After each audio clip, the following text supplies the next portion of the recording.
Okay, this is the action stage, self-discipline. Well, when you talk to people about self-discipline, they normally think of control, suppression, conformity, like it's a struggle, like it's a bit of a battle, self-discipline, very militaristic. But actually, self-discipline at its core means to learn of the self. It means to learn of you.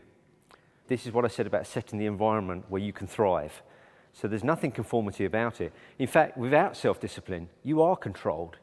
You are a conformist. You are suppressed. It's the other way around.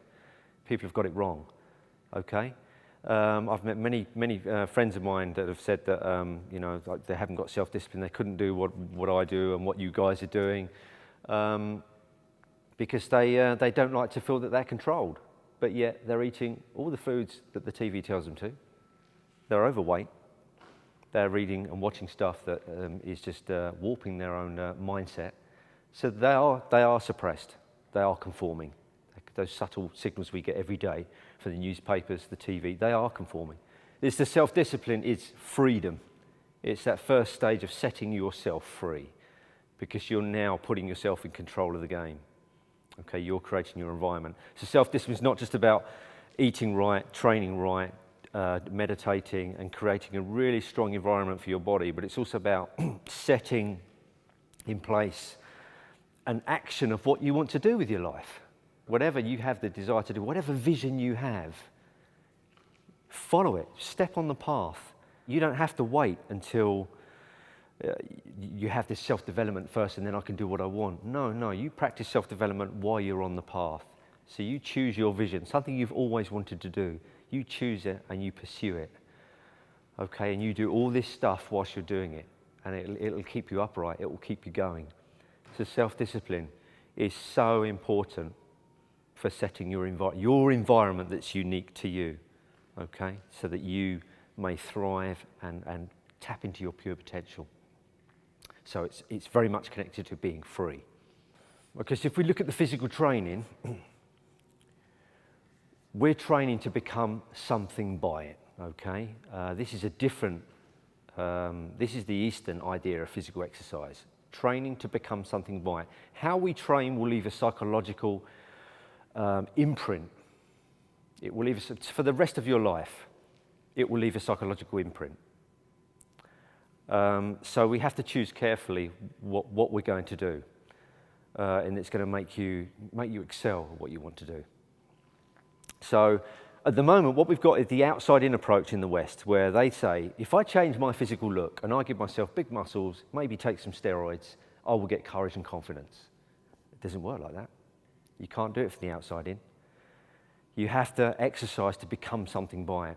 Because all that does is just create a mask of fear and actually make the problems worse. I stood on stage when I won the Southern England Bodybuilding Championships, and I looked at that trophy, and it was an achievement, but I didn't feel any better at all in terms of fear. It hadn't done anything. In fact, if anything, it had made it worse. Because now, my self-esteem was based on how I looked. So if I cease to look, I cease to be. So if we get rid of the physical look and start thinking, right, what do I want to become by this? What qualities do I want in my life to achieve my ambition? Whether it's to be a writer, an artist, a dancer, whatever it is, what qualities do I need? What's going to bring that out of me?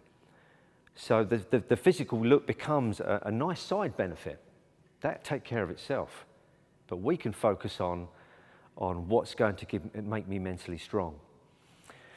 So that's one thing that the Western exercise system's got wrong. And we see it now. We have bigorexia in the news about guys taking steroids and hooked on feeling they're smaller than what they are. We've got teenagers, 14 years old, 12, taking steroids in order to gain courage and confidence. It's tragic. It really is tragic. So in the East, it was always tradition that we're going to become something by this. We're going to become warriors. Self-mastery. That's what it's all about. Self-mastery. The external look will go. As years go past, it will go. So what are you going to become? Who's it going to make me into? And we see it now. You see ex-SAS Special Forces soldiers, and you see them now, old age, and they've become something by their training, and elite athletes. They've become something by their training. Brian Jacks, I go back to Brian again, he gave all his medals and trophies away. He gave them all away, because he said it wasn't about that. I don't want them. It was just about, what I become by it. And you know, he's not training anymore. He's living in Thailand the high life, and he's getting older. But what he's become, that courage and that wisdom he's got, will never leave him. He'll take it to the grave with him. So we mustn't be hooked on the physical look, because it doesn't work. So we need the inside-out approach to fitness. Get the qualities of strength, courage, compassion, and then we can use them in what we want to do with our lives. So we train to become something by it, not feed our own ego. Okay, train to become something by it. Okay, because the ego will latch on. The ego loves an identity of I am how I look. It'll latch on to any identity. And I noticed that in the bodybuilding circuit, that I never met, I have to be honest, I never met a single bodybuilder that wasn't suffering from an extremely low self-esteem. It was all about, because it's all about the look. It feeds the ego. It feeds it. You are how you look. So the ego loves that. It latches onto that identity and says, okay, this is us. We are just this shell.